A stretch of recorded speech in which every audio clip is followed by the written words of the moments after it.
కళ్ళు మార్చారు కళ్ళు మార్చారు.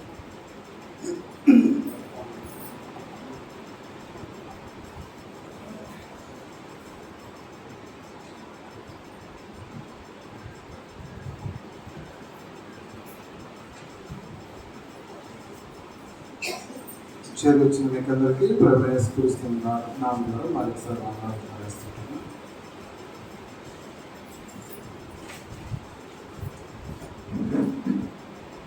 సంఖ్యాకాండము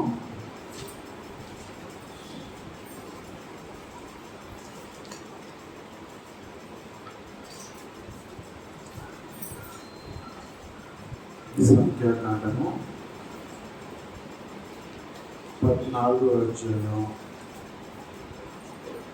మనకందరికీ పరిచయమైన లేఖన భాగాలే.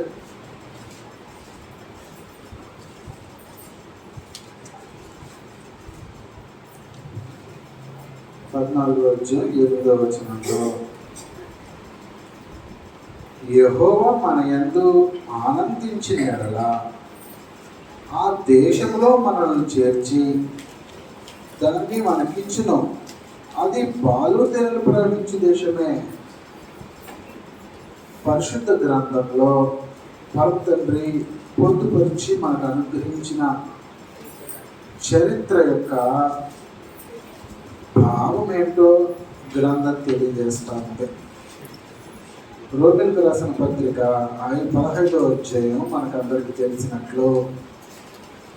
రోమిలకు రాసిన పత్రిక 15వ అధ్యాయము 4వ వచనం మనం చూసినట్లయితే, ఏలయనగా ఓర్పు వలనను లేఖనము వలని ఆదరణ వలనను మనకు నిరీక్షణ కలుగుటకై పూర్వమందు వ్రాయబడి ఉన్నవన్నీ మనకు బోధ కలుగు నిమిత్తము వ్రాయబడి ఉన్నది. కాబట్టి సంఖ్యాకాండానికి తిరిగి మనం వచ్చేస్తే 14వ అధ్యాయంలో చరిత్రలో జరిగిన సంభవాలు. సుమారుగా కానాను దేశాన్ని వేగు చూడటానికి పోయిన సుమారుగా 12 మంది. అందులో 2 మాత్రం బట్టలు చింపుకొని మాట్లాడుతున్నారంట. అదే వ్రాయబడింది. 14వ అధ్యాయం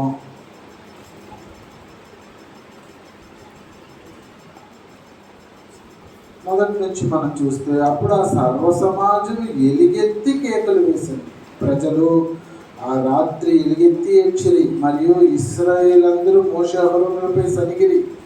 ఆ సర్వ సమాజం, అయ్యో, ఐగుప్తులో మేమేలా చావలేదు, ఈ అరణ్యమందు మేమేలా చావలేదు, మేము కత్తివాత పడినట్లు యెహోవా మమ్మల్ని ఈ దేశంలోనికి ఎలా తీసుకొని వచ్చును, మా భార్యలు మా పిల్లలు కొల్లపోతురు, తిరిగి ఐగుప్తుకు వెళ్ళుట మాకు మేలు కాదా అని వారితో అన్నది. వారు మనం నాయకుని ఒకరిని నియమించుకొని ఐగుప్తులకు తిరిగి వెళ్ళుదామని ఒకరితో ఒకరు చెప్పుకొనగా, మోషే అహరోనులు ఇశ్రాయేలు సర్వ సంఘము ఎదుట సాగిలపడిరి. అప్పుడు దేశమును సంచరించి చూచిన వారి నుండి నూను కుమారుడని యెహోషువయు యెఫున్నె కుమారుడు కాలేబును బట్టలు చింపుకొని, అంటే దేవుని యొక్క ఉద్దేశాల్ని గ్రహించని జన ఎదురుగా మనం కాళ్ళ మీద పడతామా? దేవుడు ఇశ్రాయేలుకు మంచి చేయాలనుకుంటున్నాడు. ఏంటది? తమ యొక్క 400 సంవత్సరాల బానిసత్వం దగ్గర నుంచి బయటికి తీసుకుని వచ్చి స్వతంత్రులుగా. బానిసత్వం అంటే ఒకవేళ మనకు సరిగ్గా అర్థం కాకపోవచ్చు. స్వాతంత్రం భారతదేశానికి రావడానికి ముందు జీవించిన వాళ్ళని మీరు కదిలిస్తే వాళ్ళు చెప్తారు, కొన్ని ప్రాంతాల్లో నడిచి వెళ్ళటానికి కూడా అనుమతి ఉండదు. మనం ఇప్పుడు ఎక్కడ పడితే అక్కడికి వెళ్తున్నాం కదా, మన ఇష్టం. ఏది కావాలంటే అది కొనుక్కుంటున్నాం, ఏ ట్రైన్ కావాలంటే ఆ ట్రైన్ ఎక్కుతున్నాం. ఒకప్పుడు ఆ పరిస్థితి లేదు. మనం జీవించిన ఇదే భారతదేశంలో 70 సంవత్సరాల ముందు పరిస్థితి వేరు. కొన్ని కంపార్ట్మెంట్స్ లేక మనం ఎక్కకూడదు, కొన్ని దారులు లేక మనం నడవకూడదు. బానిసత్వం ఎలా ఉంటుందంటే స్వతంత్రంగా గాలి పీల్చుకోవడం కూడా కుదరదు. పని చేస్తే పనికి తగిన కష్టం చేతికి వచ్చాము. ప్రయాసపడి పండిస్తే పండిన వెంటనే ధాన్యాన్ని లాక్కొని వెళ్ళిపోయే పరిస్థితి. మన భారతదేశంలో పరిస్థితి అంటే ఇశ్రాయేలు అనుభవించిన బానిసత్వం గురించి మీకు తెలుసు. పంటలు పండించాలా, ఇటుకలు కాల్చుకోవాలా, గోపురాలు కట్టాలా, మన్ను తెచ్చుకోవాలా, మన్నును కాల్చడానికి గడ్డి తెచ్చుకోవాలా, సమస్తమైన భావం, చితికిపోయిన బ్రతుకులు వాళ్ళు. అటువంటి బానిసత్వం నుంచి బయటకు తీసుకొని వచ్చి స్వతంత్రులుగా వచ్చేటప్పుడు ఎలా వచ్చారంటే దోచుకొని వచ్చారు ఐగుప్తు ప్రజలు సర్వసంపదలతో. అటువంటి ఒక అద్భుతమైన కార్యాన్ని 400 సంవత్సరాలు వాళ్ళతో కొరడా దెబ్బలు తింటున్న వాళ్ళు వాళ్ళని దోచుకొని రావడమే ఒక ఆశ్చర్యం, అంతే కదా. వాళ్ళని దోచుకొని వస్తుంటే సముద్రాన్ని పాయలు చేసి తీసుకొని వచ్చాడు. దానికి మించి నీకేం ఆశ్చర్యాలు కావాలో నాకు అర్థం కావట్లా. కానీ ఇశ్రాయేలీయులు కానానుకి సమీపించిన వెంటనే కాలతో ప్రవేశించింది. వేగు చూడటం చరిత్ర ప్రకారం ఆలోచన చేస్తే సుమారుగా 3500 సంవత్సరాలకు ముందే జరిగిపోయింది. కానాను దేశాన్ని గెలవాలి యుద్ధంలో కళ్ళు మూసుకొని పోలేదు. మోషే ప్రతి ఒక్క గోత్రంలోనూ ఒకరిని ప్రత్యేకపరుచుకొని మనం జీవించబోతున్న దేశం ఎటువంటిది, మన యుద్ధానికి పోతున్న దేశం ఎటువంటిది, అక్కడ ఉండే జనాలు ఎటువంటి వాళ్ళు, దాన్ని ఆయన మాట్లాడుతున్నాడు 11వ అధ్యాయంలో. మొదటి నుంచి మనం చూసినట్లయితే యెహోవా మోషేకు ఇలాగ సెలవిచ్చెను, నేను ఇశ్రాయేలీయులకు ఇచ్చుచున్న కానాను దేశమును సంచరించుచుటకు నీవు మనుషులను పంపు. కాబట్టి ఈ కాలంలో దాన్ని స్పై అంటారు. ఈ రోజుకి భారతదేశంలో సుమారుగా రిజిస్టర్డ్ అయిన 200 పైచిలకు దేశాలు ఉంటే అందులో ప్రథమ స్థానాన్ని స్వతంత్రించుకున్న స్పై అంటారు, ఇంటెలిజెన్సీ అంటారు, మన భారతదేశంలో ఇంటెలిజెన్సీ బ్యూరో అంటారు, రా అంటారు. ఇస్రాయేల్ దేశంలో ఈరోజు దాన్ని మొసాద్ అంటారు. ఎంత చాకచక్యంగా ఆలోచన చేస్తారంటే ఒక మంచి చరిత్రలో జరిగిన ఇప్పుడు రీసెంట్గా జరిగిన దాన్ని గుర్తు చేస్తా. హిజ్బుల్లా అని ఒక టెర్రరిస్ట్ ఆర్గనైజేషన్, అంటే ఇశ్రాయేలుని అంతమొందించాలని ఒక గుంపు, హమాస్ అనే ఒక గుంపు. ఈ 2 గుంపుల వల్ల మనకి ఎప్పుడైనా ప్రమాదమే అని గ్రహించిన మొసాద్ గుంపు ఇశ్రాయేల్ యొక్క ఈ గూఢచారులు ఏం చేశారంటే సుమారుగా 10 సంవత్సరాలకు ముందే, అంటే ఇది 2024లో జరిగింది, 2014 ప్రాంతాల్లోనే ఆ గుంపులకు సంబంధించిన వ్యక్తులు ఏనాటికైనా మన మీదకి అపాయం పోరాడచ్చు. కాబట్టి ఆ రోజు వాళ్ళకి చెప్పాలి. కాబట్టి ఏం చేద్దాం, వాళ్ళతో యుద్ధానికి వెళ్ళక ముందే వాళ్ళని చంపే కార్యక్రమం ఏదైనా చేయాలా మన శత్రువులు వాళ్ళు. కాబట్టి వాళ్ళు వాడుతున్న సెల్ ఫోన్లో బాంబు పెడితే ఎలా ఉంటుందని ఆలోచన చేశారు. ఇశ్రాయేలు గూఢచర్యలు ఇలా ఆలోచన చేస్తారని ఈ మొసాద్ గుంపు కానివ్వండి, హమాస్ గుంపు కానివ్వండి సెల్ ఫోన్లు వాడరు. కాబట్టి దానికంటే క్షేమకరమైన పదార్థము లేకపోతే వస్తువు ఏదైనా ఉంటేదంటే పేజర్స్ని సెలెక్ట్ చేసుకున్నారు. పేజర్స్లో ఒట్టి మెసేజ్లు మాత్రం వస్తాయి, వాటిలో ప్రమాదం ఉండదు అనుకున్నారు. కానీ ఆలోచన చేయండి, 2014లో అంటే 10 సంవత్సరాలకు ముందే ఈ మొసాద్ గుంపు ఈ హిజ్బుల్లా హమాస్ వాళ్ళు పేజెస్ని కొంటున్నారని గ్రహించి అందులో పేరుడు పదార్థాలు పెట్టి వాళ్ళకి అమ్మగలిగారు. అబ్బో, దాన్ని వివరిస్తే ఆశ్చర్యం ఉంటుంది. వాళ్ళు ఏ కంపెనీలకైతే కొటేషన్స్ తీసుకుంటున్నారో ఫేక్ కంపెనీస్ని వేరే కంట్రీస్లో సృష్టించి వీళ్ళే ఓనర్లేమో ఇశ్రాయేల్, కానీ వాళ్ళకి తెలియదు. ఆ కంపెనీలో తక్కువ కొటేషన్కి పేజీలు నాటి దాంట్లో బాంబులు పెట్టి పంపించి సుమారుగా 10 సంవత్సరాలు ఓర్పుతో కాసుకున్నది. ఎప్పుడైతే ఇశ్రాయేల్ మీద యుద్ధానికి వస్తున్నారో ఒక్కరోజు పేజీ పడేస్తారు. ఒకే రోజు 3000 మంది చచ్చారు. ఈరోజు సిరియా దేశంలో ఆజాద్ అనే రాజు యొక్క రాజరికపు వ్యవస్థ పతనం అవడానికి కూడా అదే కారణం. అద్భుతమైన మార్పులు చోటు చేసుకుంటున్నాయి మిడిల్ ఈస్ట్లో. పరమ తండ్రి ఎక్కడికి తీసుకుని వెళ్తాడో అర్థం కావట్లా, లోకాన్ని అంతమొందిస్తాడేమో అనిపిస్తుంటుంది. పరిస్థితులు ఆ రకంగానే ఉన్నాయి. ఇశ్రాయేలీయులు దీన్ని విజయంగా పరిగణించి 3వ దేవాలయాన్ని కట్టడానికి ప్రయత్నాలు చేస్తున్నారు. ఎంత తెలివితేటలు! ఈరోజు ప్రపంచంలో ఏ రాజ్యమైనా వణికిపోతుంది. అంత తెలివితేటలు కలిగిన జనం ఎంత మూర్ఖంగా ప్రవర్తిస్తున్నారంటే అంత మూర్ఖంగా ప్రవర్తిస్తున్నారు. కాబట్టి వేగు చూడడానికి పరమ తండ్రి ప్రతి ఒక్క గోత్రం నుంచి ఒక మనిషిని, 2వ వచనంలో మళ్ళీ 13:2, నేను ఇశ్రాయేలుకి ఇచ్చుచున్న కానాను దేశమును సంచరించి చూచుటకు నీవు మనుషులను పంపుము. వారు పితరుల గోత్రంలో ఒక్కొక్క దాని నుండి ఒక్కొక్క మనిషిని మీరు పంపవలను. వాళ్ళ ప్రతివాడు ప్రధానుడై ఉండవలను. కాబట్టి అనుకున్నట్టు 10 మంది గోత్రాల్లో 12 సుమారుగా మనుషులు వెళ్ళారు. ప్రతి గోత్రం నుంచి వెళ్ళి పరీక్షించి కలత చెందిపోయారు అనుకోవచ్చు. వాళ్ళ యొక్క మనసు ఏంటో మనకు కింద చదువుతా వస్తే అర్థమవుతుంటుంది. చదువుదాం. 16వ వచనంలో, దేశమును సంచరించుటకు మోషే పంపిన మనుషుల పేర్లు ఇవి. మోషే నూను కుమారుడైన హోషేయకు యెహోషువను పేరు పెట్టాడు. మోషే కనాను దేశం సంచరించి చూచుటకు వారిని పంపినప్పుడు వారి దగ్గరను, మీరు ధైర్యం తెచ్చుకొని దాని దక్షిణ దిక్కును ప్రవేశించి ఆ కొండ ఎక్కి ఆ దేశము ఎట్టిదో దానిలో నివసించి జనము బలము గలదో బలము లేనిదో కొంచెమైనదో విస్తారమైనదో వారి నివసించు భూమి ఎట్టిదో అది మంచిదో చెడ్డదో వారు నివసించిన పట్టణములు ఎట్టినవో వారు గుడారంలో నివసించుదురో కోటల్లో నివసించుదురో ఆ భూమి సారమైనదో నిస్సారమైనదో దానిలో చెట్లు ఉన్నవో లేవో కనిపెట్టవలెను. మరియు మీరు ఆ దేశపు పంటలో కొన్ని తీసుకొని రండి అని చెప్పాను. అది ద్రాక్షల ప్రథమ పక్వ కాలం. కాబట్టి వారు వెళ్ళి సీదోనారని మొదలుకొని హమాతు వరకు పూర్తిగా సంచరించి చూసి అక్కడ నుంచి కొన్ని పంటలు కూడా తీసుకొచ్చారు. 23వ వచనం చూస్తే, వారు సుక్కోతు లోయలోనికి వచ్చి అక్కడ ఒక గెలగల ద్రాక్ష చెట్టు యొక్క కొమ్మను కోసి దండతో 2 మోసారు. మరియు వారు కొన్ని దానిమ్మ పండ్లను కొన్ని అంజీరపు పండ్లను తెచ్చారు. ఇశ్రాయేలు అక్కడ కోసిన ద్రాక్ష గెలను బట్టి ఆ స్తంభమునకు ఎస్కోలు లోయ అని పేరు పెట్టబడింది. వారు 40 దినములు ఆ దేశమును సంచరించి చూచి తిరిగి వచ్చి అట్లు వారు వెళ్ళి పారాను అరణ్యమందు కాదేశులో ఉన్న మోషే అహరోనుల ఎద్దుకు ఇశ్రాయేలు సర్వ సమాజం ఎద్దుకు కూడి వచ్చి వారికి సర్వ సమాజమునకు సమాచారము తెలియజెప్పి ఆ దేశ పనులను వారికి చూపించారు. వారు అతనికి తెలియపరచినది ఏమనగా, నీవు మమ్మల్ని పంపిన దేశమునకు వెళితిమి. అది పాలు తేనెలు ప్రవహించే దేశమే. దాని పండ్లు ఇవి. అయితే ఆ దేశములో నివసించు జనులు బలవంతులు.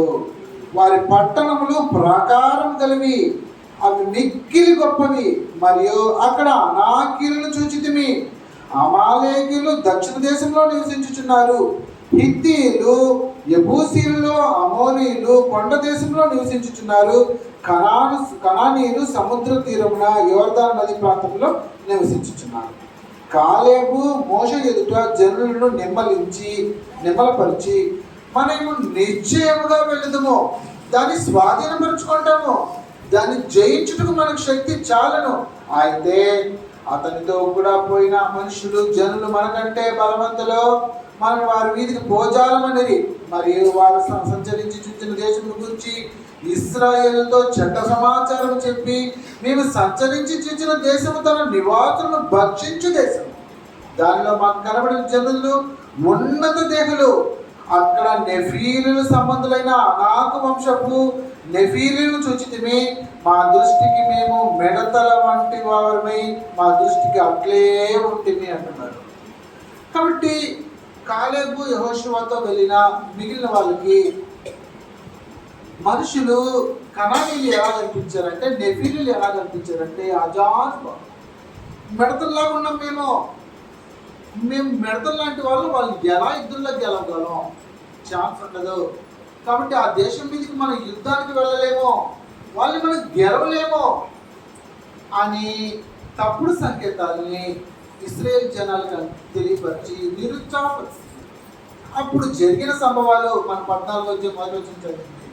కాబట్టి అటువంటి పరిస్థితులు వచ్చినప్పుడు నిజంగా ఇశ్రాయేలు ఐగుప్తులో క్షేమకరమైన జీవితమే జీవించాల, బానిసత్వంలో కట్టు బానిసత్వంలో జీవించారు.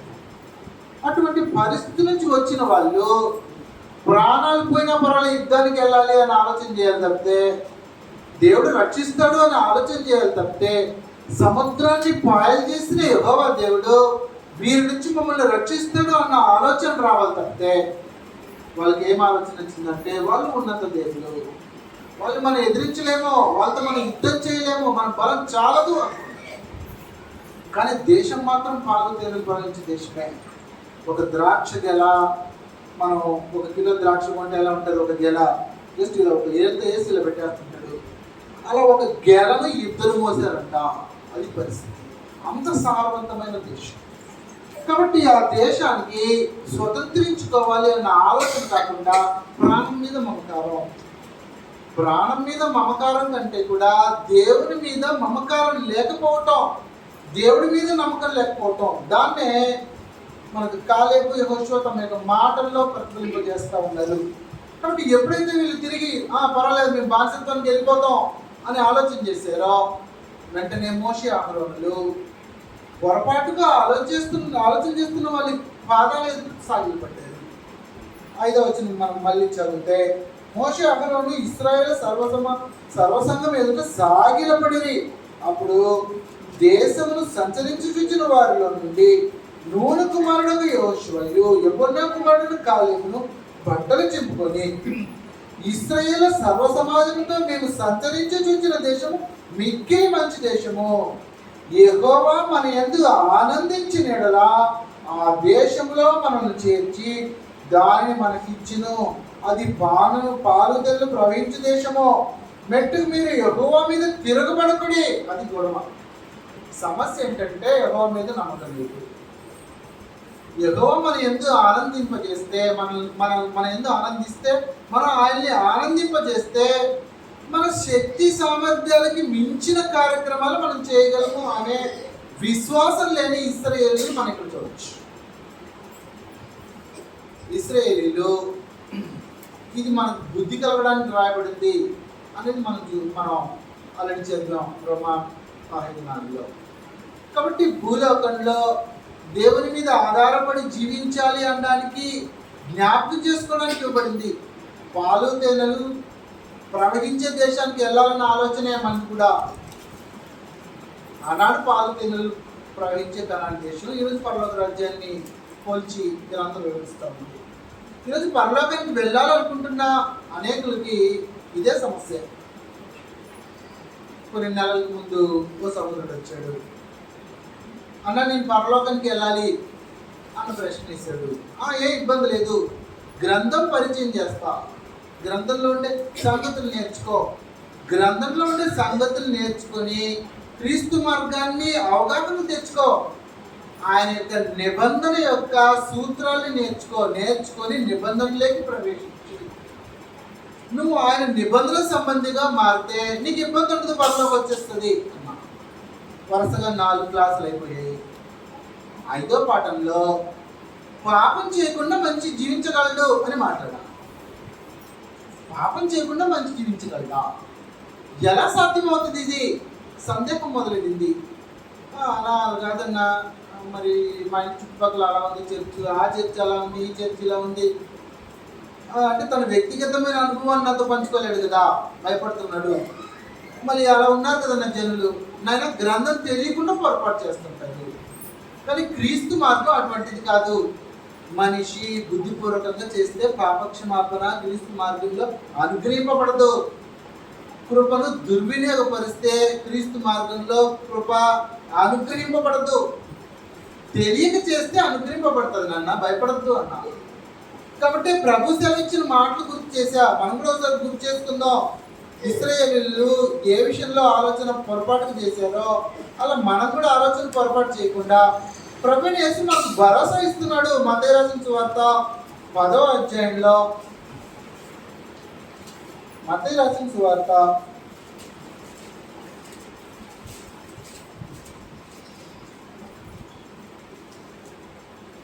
11వ అధ్యాయము, క్షమించండి, మనకందరికీ తెలిసిన లేఖన భాగాలే.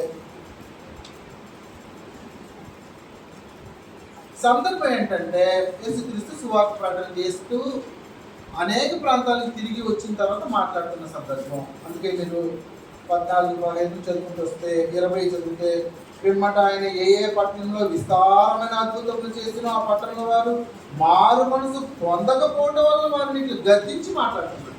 కానీ మారు మనసు పొందట్లేదండి వీళ్ళు, మారు మనసు పొందని జనం.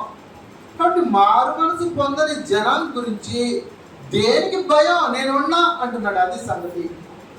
ఎందుకు ధైర్యాన్ని ఇస్తున్నాడంటే 27 నుంచి సమస్తం నా తండ్రి చేత నాకు అప్పగింపబడి ఉన్నది. తండ్రి గాక ఎవడను కుమారుని ఎరుగడు, కుమారుడు గాకను కుమారుడు ఎవరికైనా బయలుపరచని ఉద్దేశించునో వాడు గాకను మరి ఎవడనో తండ్రిని ఎరుగడు. ప్రయాసపడి భారము మోసుకొనిచిన సమస్త జనులారా నా యొద్దకు రండి, నేను మీకు విశ్రాంతి కలుగుతాను. నేను సాత్వికుడును దీని మనసు గలవాడును గనుక మీ మీద నా కాడి ఎత్తుకొని నా యొద్ద నేర్చుకొనుడి, అప్పుడు మీ ప్రాణములకు విశ్రాంతి దొరుకుని. ఎలాగనగా నా కాడి సులువును నా భారము తేలికగా ఉన్నవి అంట. కాబట్టి ఆనాడు ఇశ్రాయేలీయులు చూసిన లోకపు యొక్క స్థితి, శత్రువు ఎలా కనిపిస్తున్నాడంటే, అమ్మో అజానుబాహుడు, నేను మెడతలాగా ఉన్నా కానీ నేను ఎక్కడ గెలిచేది. ఈరోజు పాప భారం అటువంటిదే. నీ గత జీవితాన్ని ఒకసారి ఆలోచన చేసుకున్నా, చుట్టుపక్కల ఉన్న మనుషుల్ని ఆలోచన చేసుకున్నా వణికిపోతావు నువ్వు. మర్చిపోయిన అవసరంలా, వాళ్ళని చూసుకునే అవసరంలా, గ్రంథాన్ని చూడాలా. ప్రభు ఏం చెప్తున్నాడంటే, మారు మనసు పొందిన వాళ్ళకి భయపడద్దు, నేనున్నా, నీ భారం నా మీద మప్పు, నేనున్నా అంటాడు ప్రభు. కాబట్టి నా కాడి నువ్వు మోసావంటే నీకు భారం ఉండదు, నేను లాక్కొని వెళ్తాను నిన్నే అంటాడు. కాడి గురించి ఇంత ముందే మీకు వివరించా. కాబట్టి 2 ఎద్దులు బలంగా ఉండే సమబలం కలిగిన వాటిని కాడిలో వేస్తుంటారు. ఇది సేద్యం చేసే వాళ్ళకి తెలిసిందే. కానీ ప్రభువైన యేసు నీలాంటి బలహీనుడు కాదు, ఆయన బలవంతుడు. ఎట్టి పరిస్థితుల్లోనూ పాపం చేయలేదు, ఎట్టి పరిస్థితుల్లోనూ పాపం చేయలేదు. మనకందరికీ తెలిసినట్టు హెబ్రీయులకు రాసిన పత్రిక 5వ అధ్యాయంలో ప్రభువైన యేసు తన స్థితిని గురించి మాట్లాడుతున్నాడు. హెబ్రీయులకు రాసిన పత్రిక 5వ అధ్యాయము 7వ వచనం నుంచి మనం చూసినట్లయితే, శరీరధారి అయి ఉన్న దినములలో మహారోదనతోనూ కన్నీళ్లతోనూ తన మరణము నుండి రక్షింపగలవానికి ప్రార్థనలు యాచనలు సమర్పించి భయభక్తులు కలిగి ఉన్నందున ఆయన అంగీకరించారు. కాబట్టి శరీరధారిగా ఉన్నప్పుడు ఆయన ట్రిక్ కనుక్కున్నాడు. పాపం చేయకుండా ఎలా జీవించేసి ట్రిక్ తెచ్చిపోయింది ఆయనకి. ఏం చేశాడంటే ప్రతినిత్యం కన్నీటి ప్రార్థన, మహారోదనతోనూ కన్నీళ్లతోనూ తను మరణం నుండి రక్షింపగలవు. కన్నీళ్ళు, రోదన. తండ్రి నేను పాపం చేయకుండా జీవించాను. ఈరోజు ఉదయాన్నే లేచినట్టునే పరమ తండ్రి సముఖంలో పెందలకడనే లేచి ప్రభు యొక్క సముఖంలో మోకరి లేవాడు ప్రభు. ఈ రోజంతా జీవించబోతున్న జీవితంలో ఎక్కడా పొరపాటు చేయలేదు. రోదన, రొమ్ము కొట్టుకొని ప్రార్థన, కన్నీళ్ళు కారిపోయేటివి. అదేలాగా మన యొక్క కన్నీళ్ళను కూడా పరమ తండ్రి కొలుస్తాను అన్నాడు. సమయం సరిపోదు, విడిచిపెడుతున్నా, తిరిగి వచ్చేసేద్దాం. కాబట్టి పాపం చేయకుండా ఉండాలంటే నేనున్నా అని ప్రభువైన యేసు భరోసా ఇస్తున్నాడు క్రీస్తు సభ్యులకి. మర్చిపోని అవసరం లేదు.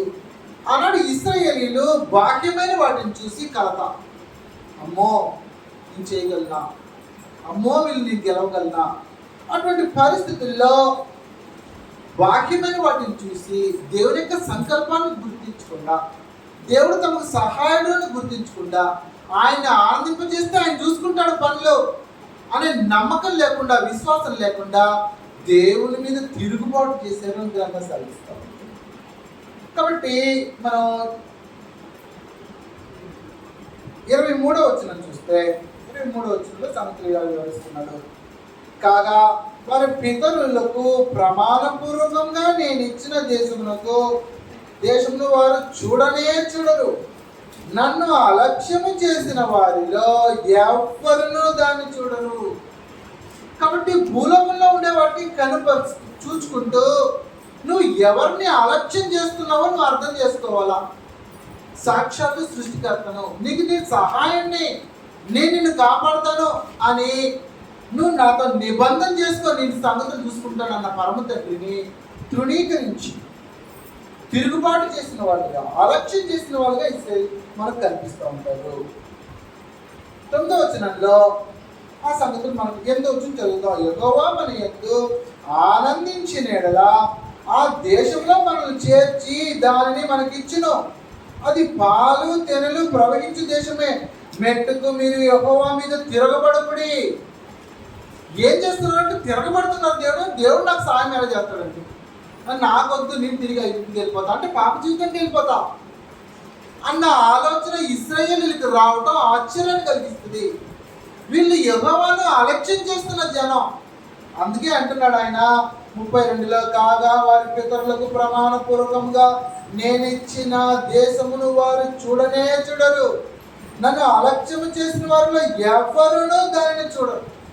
ఒక్క కాలేబు యెహోషువ తప్పితే, మనకందరికీ చరిత్ర తెలుసు, కాలేబు యెహోషువ తప్పితే మిగిలిన 6 లక్షల, మనకందరికీ తెలిసినట్టు 3550 మంది కాల్వలం యుద్ధ సన్నద్ధులే ఉన్నవాళ్ళు. ఇంకా పిల్లలు, స్త్రీలు, తర్వాత ముసలి వాళ్ళు లెక్కింపబడలేదు. యుద్ధ సన్నద్ధులైన వాళ్ళు 6,03,550 మంది. అంటే సుమారుగా మనం ఇప్పుడు వేసుకున్నా సుమారుగా 20 లక్షల మంది జనం. ఒక్కరు కూడా అంటే 20 లక్షల్లో 2 తప్పితే ఇంకెవరు కానం దేశంలో ప్రకటించారు. కారణం ఏంటంటే తిరుగుబాటు, దేవుని మీద తిరుగుబాటు అంట. 9వ వచనంలో, మెట్టుకు మీరు యెహోవా మీద తిరగబడకుడి, ఆ దేశ ప్రజలకు భయపడకుడి, వారు మనకు ఆహారమగుదురు, వారి నీడ వారి మీద నుండి తొలగిపోయిను, యెహోవా మనకు తోడై ఉన్నాడు, వారికి భయపడకూడనిరి. ఆ సర్వ సమాజం వారిని రాళ్లతో పట్టవాలని చంపవాలని కదా. కాబట్టి యెహోవా మీద నమ్మకం ఉన్నా, దేవుని మీద నమ్మకం ఉన్నా కాలేబు యెహోషువ ఎలా మాట్లాడుతున్నారంటే, ఎందుకు భయపడుతున్నారు, దేవుడు ఉన్నాడు మన పక్షాన. వాళ్ళు మనకు ఆహారం అయిపోతారు, ఎంత ఎత్తుంటే నాకేంటి, నా దేవుడు నా పక్షాన ఉన్నప్పుడు దేవుడు చూసుకుంటాడు అనే ఆలోచన మనసుకు రాకపోవడానికి కారణం దేవుని మీద నమ్మకం లేకపోవటమే. కాబట్టి ప్రియులారా, మనం గ్రహించవలసిన సందేశం ఇక్కడ ఏంటంటే, యెహోవా మన యందు ఆనందిస్తే, బాగా గుర్తుపెట్టుకోండి, నువ్వు లోకాన్ని గెలవటం సులభమవుతుంది, పాలు తేనెలు ప్రవహించే దేశంలోకి ప్రవేశించడం సులభమవుతుంది. కాబట్టి యెహోవా మన యందు ఆనందించేటట్లు నువ్వు ఏం చేయాలా, అది సంగతి, ప్రాముఖ్యమైన సంగతి. యెహోవా మన యందు ఆనందించే కార్యక్రమాలు నేను ఎటువంటి కార్యక్రమాలు చేయాలా, ఆయన నేను ఎలా ఆనందింప చేయాలా. ప్రభువు నా కాడిని మోయమంటున్నాడు, కాబట్టి ఆయన నాకు సహాయుడిగా కావాలంటే నేను ఏం చేస్తే, ఒకనాడు ఇశ్రాయేలీయుల్లో 6,03,550 మందిలో 2 తప్పితే మిగిలిన వాళ్ళందరూ రాలిపోయారు, కానానులోకి ప్రవేశించకుండా. అలా మనం అవ్వకుండా, నిత్యత్వానికి వెళ్ళని పరిస్థితుల్లోకి దిగజారిపోకుండా ఉండటానికి మనం ఎలా యెహోవాను సంతోషపరచాలి, ఎలా సంతోషపరిస్తే ఇశ్రాయేలీయులకి, అపనమ్మకస్తులైన ఇశ్రాయేలీయులు, తిరుగుబాటు చేసిన ఇశ్రాయేలీయులు, యెహోవాను అలక్ష్యం చేసిన ఇశ్రాయేలీయులు, వారికి పట్టిన గతి మనకు పట్టకుండా ఉండాలంటే మనం ఏం చేసి యెహోవాను సంతోషపరచాలో గ్రహించుకోవాల్సిన అవసరం ఉంది. లేకపోతే వాళ్ళకు పట్టే గతి మనకు పట్టే ప్రమాదం ఉంటుంది. నిత్యత్వానికి వెళ్తాం అని ఆఖరికి దగ్గరికి వెళ్ళిన తర్వాత పోలేని పరిస్థితుల్లోకి దిగజారిపోతామేమో. బానిసత్వం నుంచి విముక్తి పొందారా ఇశ్రాయేలీయులు? విముక్తి పొందారు, అగ్ని నుంచి బయటకు వచ్చారు కదా, బయటకు వచ్చారు, సర్వ సంపదలతో బయటకు వచ్చారు. వాళ్ళ కోసం దేవుడు అద్భుతాలు చేశాడా? చేశాడు. ప్రతి ఒక్క కుటుంబంలో జ్యేష్ఠ కుమారుని చంపాడు శత్రువుల్ని. ప్రతి ఒక్క ఇంటిలోనూ మహారోదన. ఆ ఇంట్లో కన్న కొడుకు చచ్చిపోయింటే ఎవరైనా ఇంటికి వచ్చి, నీ ఇంట్లో ఉన్న బంగారు అంటే ఎవరన్నా కాదంటారు, నా కొడుకే పోయాడు, ఉండేదంతా నాకు ఎందుకు తీసుకొని పో అంటారు, అంతే కదా. ఆ మధ్య కోవిడ్ వచ్చినప్పుడు అమెరికాలో జరిగిన వింత సంఘటనలు ఉన్నాయి, చాలా జరిగాయి. కొంతమంది ధనవంతులు తమ యొక్క ఇనుప పెట్లు ఉంటాయి కదా, ఎక్కువ ధనవంతులు ఇనుప పెట్లు పెట్టుకుంటారు, అందులో నుంచి బంగారాన్ని నోట్ల కట్టుని తీసుకొచ్చి వీధుల్లో పారపోసారు. ఎందుకు? కుటుంబంలో 5 మంది సభ్యులైతే 4 చచ్చిపోయారు, ఒకడే మిగిలిన. ఏం చేసుకుంటారు ఈ డబ్బు? నాకుంది, రోడ్ల మీద చదివాను. కాబట్టి ఇంట్లో చావు ఉంటే అలా ఉంటుంది మనిషి యొక్క మనస్తత్వం. అటువంటి మనస్తత్వాన్ని ఐగుప్తీయులకి కల్పించి వాళ్ళ సర్వ సంపదను దోపుడు సొమ్ముగా పట్టుకొని ఇశ్రాయేలు సర్వ సంపదలతో బయటకు తీసుకొని వచ్చారు పాపం. సముద్రాన్ని పాయలు చేసి, ప్రపంచ చరిత్రలో ఆ తర్వాత కానీ అందుకు ముందు కానీ ఇప్పటి వరకు జరగల సముద్రాన్ని పాయలు చేసి ఆశ్చర్యకాలం పాయలు చేసి తీసుకొని వచ్చారు. 6 నెలలు నడిపిస్తూ కానాను దేశాన్ని తీసుకుని వచ్చి ఇంకా ఒక్క పరిచయం 4-5 యుద్ధాలు జరిగిపోతే కానాను దేశంలోకి వెళ్ళిపోవచ్చు, అంతే. మీకు అర్థమవుతుందో లేదో. కాబట్టి సుమారుగా 75% సముద్రం దాటిన తర్వాత ఇంకొక 25% దాటే పరిస్థితుల్లో ఇశ్రాయేలు పడిపోయారు. ఎలా పడ్డారంటే తిరుగుబాటు చేశారు, అలక్ష్యం చేశారు అని గ్రంథం మాట్లాడుతుంది. కాబట్టి అలక్ష్యం సాహసించి చేసే పాపాన్ని గ్రంథం అలక్ష్యము అని అంటుంది. అదే సంఖ్యాకాండం 15వ అధ్యాయము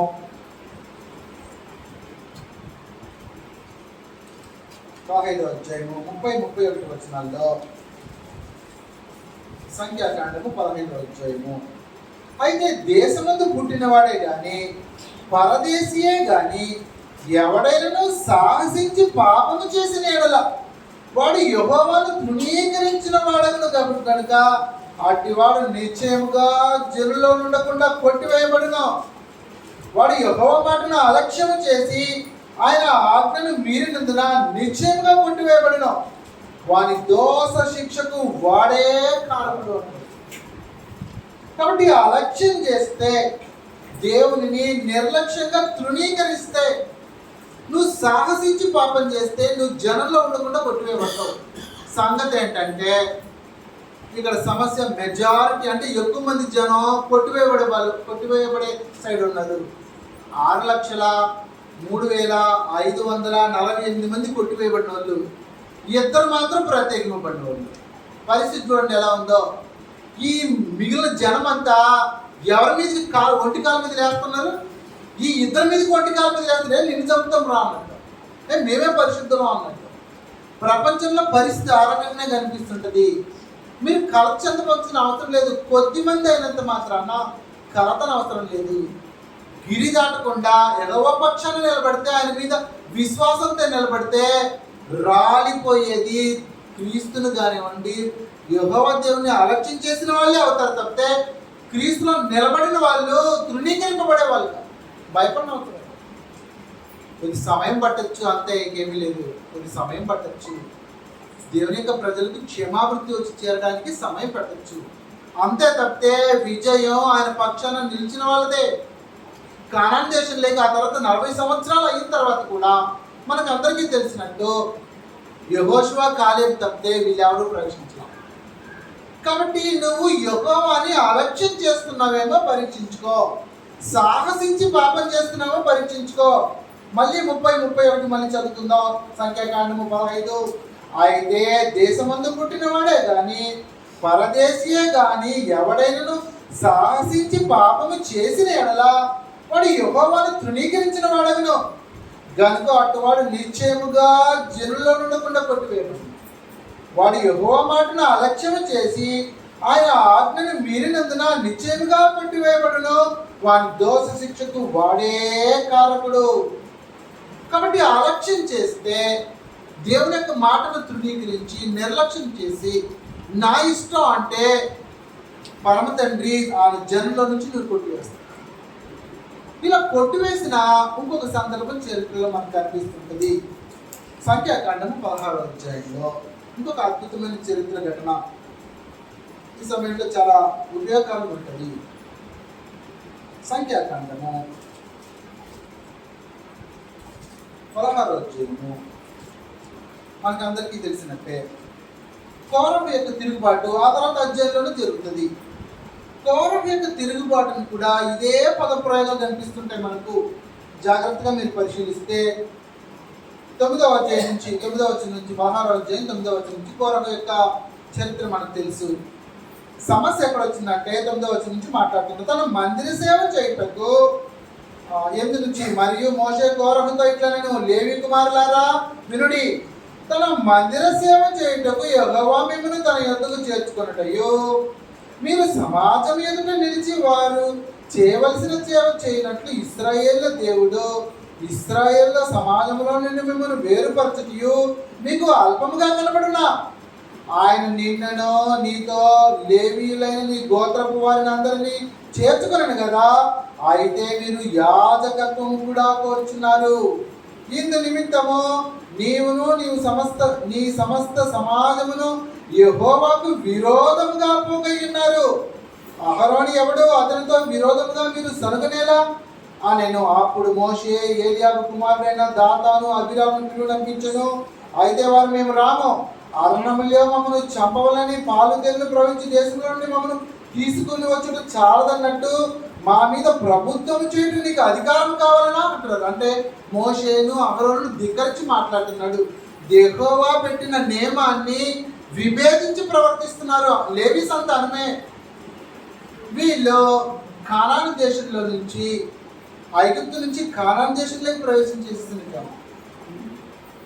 కాబట్టి అంటే సుమారుగా 6 లక్షల జనం చనిపోవటానికి ముందు జరుగుతున్న చరిత్రలు ఇవి.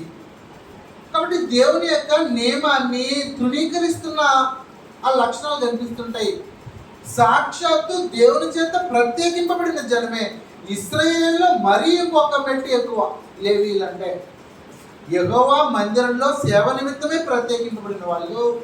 ఆ లేవి వంశంలో అహరోనుకి యాజకత్వం ప్రత్యేకింపబడి అనుగ్రహింపబడిన చరిత్ర మనకు అందరికీ తెలిసిందే. కానీ కోరహు అతనికి సంబంధించిన 200 మంది సుమారుగా ఎలా తృణీకరించారంటే, ఎలా మాట్లాడుతున్నారు చూడండి. ప్రారంభంలో 16వ అధ్యాయం 1వ వచనంలో, లేవి మునిమనుడును కహాతు మనుమడును ఇస్సారు కుమారుడును కోరహు రూబేనీలలో ఏలియాబు కుమారులైన దాతాను అబీరాములను పెలేదు కుమారులైన ఓరును యోచించుకొని ఇశ్రాయేలీయులలో పేరు పొందిన సభికులను సమాజ ప్రధానులైన 250 మందితో మోషేకి ఎదురుగా లేచి, మోషే అహరోనులకు విరోధముగా పొక్కుడి, మీతో మాకు పని లేదు, ఈ సర్వ సమాజంలోని ప్రతి వాడును పరిశుద్ధుడే, యెహోవా వారి మధ్యలో ఉన్నాడు, యెహోవా సంఘము మీద మిమ్మల్ని మీరేలా హెచ్చించుకొనిచున్నారు అనగా,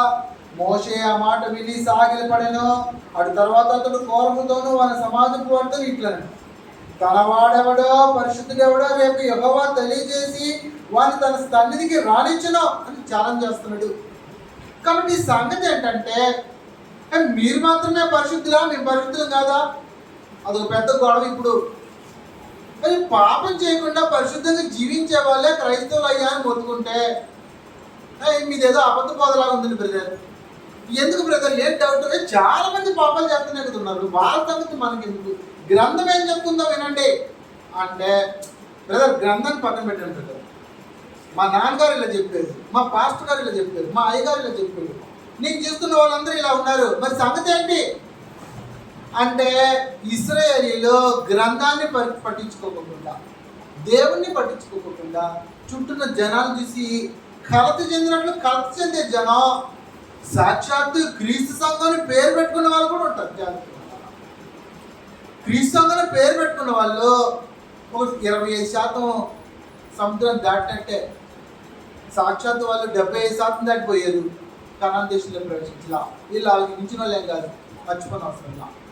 కాబట్టి నీ యొక్క మనస్సు, నీ యొక్క ఆలోచన దేవుని మీదను ఆయన నియమించిన సూత్రాల మీదను ఉన్నాయా? నా పరమ తండ్రి ఏ సెలవిస్తున్నాడో దాని మీద ఉందా?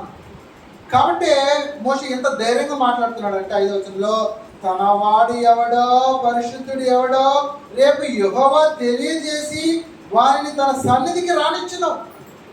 కాబట్టి ఏమి చీకు చెందవలసిన అవసరం లేదు. రేపు చూసుకుందాం. వెంటనే జరిగిన చరిత్రలు మనకందరికీ తెలిసినవే. ధూపార్తులు పట్టుకొని రండి అన్నాడు. ధూపార్తులు పట్టుకొని వచ్చాడు 200 మంది. ఎవరి ధూపం అయితే, ఎవరినైతే పరమ తండ్రి అంగీకరిస్తాడో వాళ్ళతో చూసుకుందాం, వాళ్ళ లోపలికి వెళ్దాం, వాళ్ళ ధూపం వేద్దాం అన్న సంగతులు జరిగాయి. 11వ వచనం చూస్తే, ఇందు నిమిత్తం నీవును నీ సమస్త సమాజమునకు యెహోవాకు విరోధంగా పోగైనారు. అహరోను ఎవడో అతనికి విరోధంగా మీరు సలుగలేలా? అప్పుడు మోషే ఏలియాబు కుమారులైన దాతాను అబ్రాము పిలుపునిగా, అయితే వారు మేము రాము, అరణ్యంలో మమ్మల్ని చంపవలను, పాలు తేనెలు ప్రవహించి దేశంలో నుండి మమ్మల్ని తీసుకొని వచ్చుట చాలదన్నట్టు మా మీద ప్రభుత్వం చేయడం నీకు అధికారం కావాలన్నా, అంతేకాదు నీవు పాలు తేనెలు ప్రవహించి దేశంలోని మమ్మల్ని తీసుకొని రాలేదు, పొలంలో ద్రాక్ష తోటలు గల స్వాస్థ్యము మాకు ఇయ్యలేదు, ఈ మనుషుల కన్నులను ఉడదీదువా, మేము రాము అనేది. అందుకు మోషే ముఖ్యులు కోపించి, నీవు వారి నైవేద్యమును లక్ష్య పెట్టకము, ఒక్క గాడిదనైనను వారి యొక్క తీసుకొనలేదు, వారిలో ఎవరికి నేను హాని చేయలేదని యెహోవా యొద్ద మనవి చేసింది. మరియు మోషే కోరహుతో, నీవును నీ సర్వ సమాజమును ఆయన అనగా నీవును వారును అహరోను రేపు యెహోవా సన్నిధి నిలువలను, మీలో ప్రతి వాడును తన ధూపార్తిని తీసుకొని వాటి మీద ధూపద్రవ్యము వేసి ఒక్కొక్కడు తన ధూపార్తిని పట్టుకొని 250 ధూపార్తులు యెహోవా సన్నిధి తేవలను, నీవును అహరోనును ఒక్కొక్కడు తన ధూపార్తి తేవలనని చెప్పాను. కాబట్టి వారిలో ప్రతి వాడు తన ధూపార్తిని తీసుకొని వాటిలో అగ్నించి వాటి మీద ధూపద్రవ్యం వేసినప్పుడు వారును మోషే అహరోను ప్రత్యక్ష గుడారం యొక్క ద్వారం వద్ద నిలిచిరి. కోరకు ప్రత్యక్షపు గుడారం యొక్క ద్వారం వద్దకు సర్వ సమాజమును వారికి విరోధంగా పోగు చేయగా యెహోవా మహిమ సర్వ సమాజమునకు కనబడింది. అప్పుడు యెహోవా, మీరు ఈ సమాజం నుండి అవతలికి వెళ్ళుడి, క్షణంలో నేను వారిని కాల్చివేయుదునని అనగా వెంటనే మోషే అడ్డుపడతాడు జరిగిన సంభవాలు. కాబట్టి ఎప్పుడైతే ఇలాంటి పరీక్ష జరుగుతుంటుందో కోరహుకు గుబులు పుట్టింది, అమ్మో ఒకవేళ పొరపాటు జరుగుతుందేమో. కాబట్టి ఏం చేశాడంటే తన నాశనానికి తను మాత్రం కారకుడు కాకుండా సర్వ సమాజం దగ్గర పోగాడు. రండి అందరు రండి, అందరు రండి, అందరూ మా యెహోవా మందిరం దగ్గరికి రండి అని గుడాల దగ్గర పోగు చేశాడు. చేసిన వెంటనే దేవునికి ఇంకా ఎక్కువ కోపం పెరిగింది. మీరు అడ్డు దొరకండి, నేను అందరూ చంపేస్తా, ఒకే ఒకే ఒకే ఏట్లో చంపేస్తానన్నాడు, అగ్ని పంపి చంపుతానన్నాడు. మోషే అడ్డుపడ్డాడు, కానీ దేవుడికి కోపం ఆర్లా. ఏం చేశాడంటే 26వ వచనం నుంచి మనం చూసినట్లయితే 26, అతడు ఈ దుష్టుల గుడారముల యొద్ద నుండి తొలగిపోడి, మీరు వారి పాపములన్నిటిలో పాలివారై నశింపక ఉండినట్లు వారికి కలిగినది ఏదియో ముట్టకుడి అని ఆ సమాజముతో నేను. కాబట్టి వారు కోరకు దాతాను అభిరాముల నివాసముల యొద్ద నుండి ఇటు అటు లేచిపోగా దాతాను అభిరాములు వారి భార్యలను వారి కుమారులను వారి పిల్లలను తమ గుడారముల ద్వారముల యొద్ద నిలిచిరి. మోషే వెంటనే ప్రకటిస్తున్నాడు, ఈ సమస్త కార్యములు చేయుటకు యెహోవా నన్ను పంపిననియో నా అంతటా నేనే వాటిని చేయలేదనియో దీనివలన మీరు తెలుసుకుందురు. మనుషులందరికీ వచ్చు మరణం వంటి మరణం వీరు పొందిన ఎడల సమస్త మనుషులకు కలుగునదే వీరికి కలిగిన ఎడల యెహోవా నన్ను పంపలేదు. అయితే యెహోవా గొప్ప వింత పుట్టించుట వలన వారు ప్రాణముతో పాతాళంలో కూలినట్లు భూమి తన నోరు తెరిచి వారిని వారికి కలిగిన సమస్తమును మృంగివేసినట్లా వారు యెహోవాను అలక్ష్యము చేసినని మీరు తెలుసుకొనవలెను అంటున్నాడు. చూడండి, అది చెప్పిన వెంటనే భూమి తన నోరు తెరవడం, దాతాను అభిరాము వాళ్ళకి సంబంధించిన కుటుంబ సభ్యులు, పిల్లలు, పెద్దలు, స్త్రీలు, గుడారాలు, ఆస్తులు అన్ని భూమిలోకి ముందుకోవడం జరిగింది. కాబట్టి ఎవరంటే వీళ్ళు అలక్ష్యం చేసిన వాళ్ళు అంటున్నారు. చూడండి 30వ వచనంలో, అయితే యెహోవా గొప్ప వింత పుట్టించడం వలన వారు ప్రాణములతో పాతాళంలో కూలినట్లు భూమి తన నోరు తెరిచి వారిని వారికి కలిగిన సమస్తమును మృంగివేసిన ఎడల వారు యెహోవాను అలక్ష్యము చేసిరని మీకు తెలియనుగాక. కాబట్టి దాతాను అభిరాము సంతతికి సంబంధించిన వాళ్ళందరినీ భూమిని తెరిచి కూల్చింపజేసింది. ఇప్పుడు యెహోవా మందిరానికి ఎదురుగా 200 మంది దీపార్థం పట్టుకొని ఉన్నారు. వాళ్ళు ఏం చేశాడు, కింద చదివితే దాతడు ఆ మాటలు చెప్పి చాలించిన తర్వాతనే వారి క్రింద నేల విడిపించను, భూమి నోరు తెరిచి వారిని వారి కుటుంబంలో కోరకు సంబంధులందరినీ వారి సమస్త సంపాద్యమును మృంగివేసెను అన్నాడు. 35వ వచనంలో, మరియు యెహోవా యొద్ద నుండి అగ్ని బయలుదేరి ధూపార్తము తెచ్చిన 250 మందిని కాల్చివేసెను. రెండవ కోపం, దాతాను అభిరామి కోరకు సంతానాన్ని అంతా భూమిని చీల్చి చంపాడు. ఎందుకు? అలక్ష్యం చేయడాన్ని బట్టి అలక్ష్యం చేశారు. దేవుని యొక్క ఆజ్ఞను అలక్ష్యం చేశారు, తిరుగుబాటు చేశారు. యెహోవా నియమించిన నియమాన్ని అతిక్రమించారు. మోషేని అహరోనుని ఎదిరించి మాట్లాడారు. కాబట్టి ఈ యొక్క అహరోన్తో మీకు గొడవ ఏంటి? అహరోన్ ఏంటి? అహరోన్ ఎవడో? నియమం పెట్టింది నేను కదా, అది గొడవ, దేవుని గొడవ. అహరోన్ ఎవడో అంటాడు. అందుకే ఎందుకు ఆ మాటలు అంటున్నాడు? అహరోన్ ఎవడో అని ఎందుకు అన్నాడు? క్షమించండి.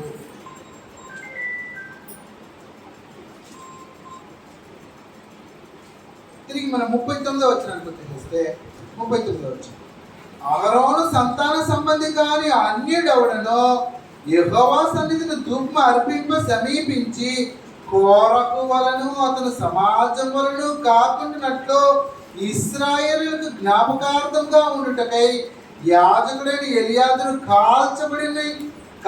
కాల్చబడిన వారు అర్పించిన ఇత్తడి ధూపార్తులు తీసి యెహోవా మోషే ద్వారా తనతో చెప్పినట్లు వాటితో బలిపీఠమును కప్పుగా వెడల్పుగా రేకులు కొట్టించింది.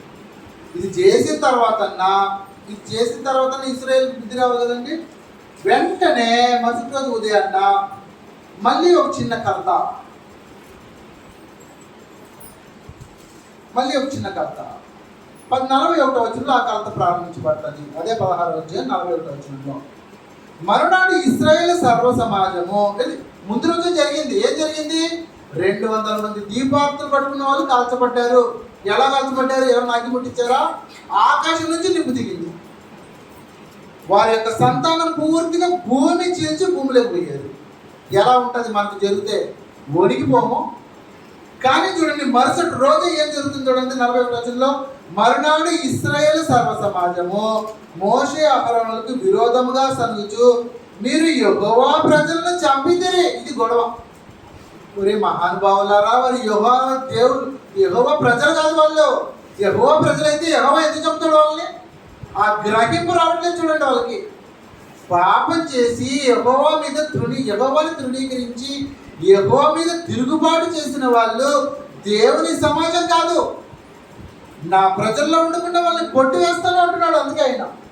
కాబట్టి యెహోవా 23వ వచనం దాన్ని మనం చదువుతున్నాం 14:23లో, కాగా వారి పితరులకు ప్రమాణ పూర్వకంగా నేను ఇచ్చిన దేశములు వారు చూడనే చూడరు, నన్ను అలక్ష్యం చేసిన వారిలో ఎవరునూ దాన్ని చూడరు అంటున్నారు. కాబట్టి తన యొక్క ప్రజలు కాని వారిని దేవుడు సంహరించాడు. కానీ ఇశ్రాయేలు సర్వ సమాజం దాన్ని గ్రహించట్లా. ఇంకా తిరిగి తిరుగుబాటు చేస్తున్నారు. 41వ వచనంలో, మీరు యెహోవా ప్రజలను చంపితిరి. 16వ అధ్యాయం 41, మీరు యెహోవా ప్రజలను చంపితిరని చెప్పి సమాజము మోషే అహరోనులకు విరోధముగా కూడాను. వారు ప్రత్యక్షపు గుడారం వైపు తిరిగి చూడగా ఆ మేఘము దానికి కమ్మెను, యెహోవా మహిమ కనబడింది. మోషే అహరోను ప్రత్యక్షపు గుడారం ఎదుటికి రాగా, యెహోవా మీరు ఈ సమాజము నుండి తొలగిపోడి, క్షణములో నేను వారిని నశింపజేయుదని మోషేకు సెలవేయగా వారు సాగిలపడిరి. ముందు రోజు సాగిలపడితే పరమ తండ్రి సర్వ సమాజాన్ని చంపకుండా వదిలిపెట్టాడు. దుర్వార్తలు పట్టుకున్న 200 మందిని, వారి కుటుంబాలను మాత్రమే చెప్పాడు. కానీ ఈ రోజు 2వ రోజు మళ్ళీ సాగిల పడుతున్నారు మోషే అహరోనులు. కానీ దేవుడు కనికరించలా. చూడండి కింద చదివితే, మోషే అహరోనులు ప్రత్యక్ష కూడా మీదకి రాగా 44వ వచనం, మీరు ఈ సమాజం మధ్య నుండి తొలగిపోవడం క్షణంలో నేను వారిని సంహరించుదని మోషేకు సెలవేగా వారి సాగిలపడిరి.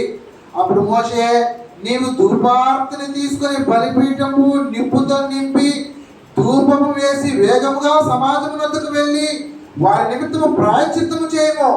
కోపము యెహోవా సన్నిధి నుండి బయలుదేరినో తెగులు మొదలు పెట్టినని అహరోనుతో చెప్పగా, మోషే చెప్పినట్లు అహరోను వాటిని తీసుకొని సమాజం మధ్యకు పరిగెత్తిపోయినప్పుడు తెగులను జనుల్లో మొదలుపెట్టి ఉండను. కాగా అతడు ధూపము వేసి ఆ జనుల నిమిత్తము ప్రాయశ్చిత్తము చేశాను. అతడు చచ్చిన వారికి బ్రతికిన వారికి మధ్యన నిలువుగా తెగులు ఆగెను.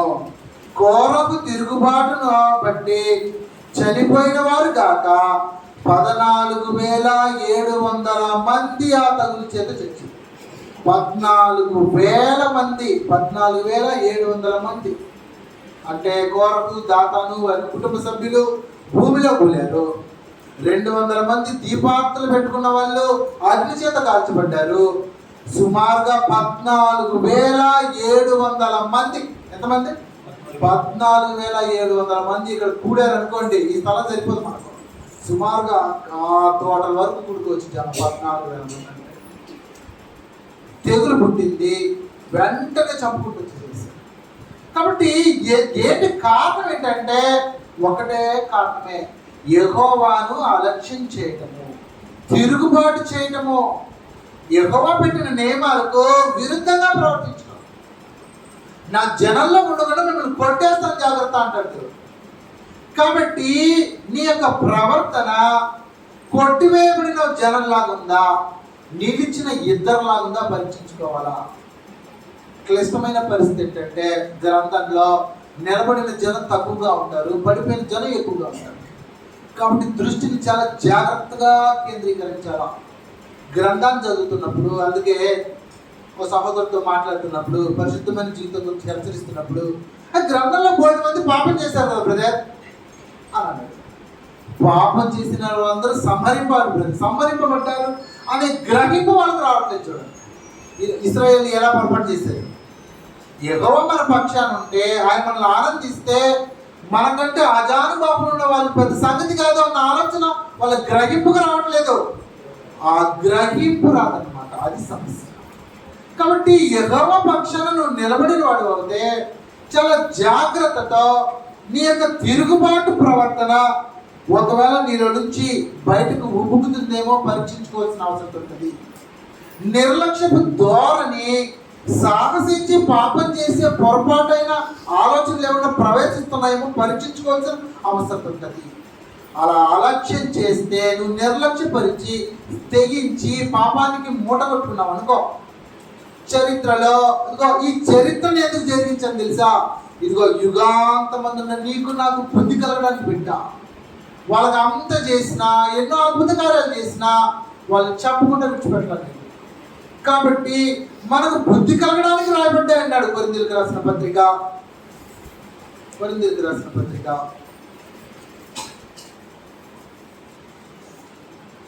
మొదటి కొరింథీ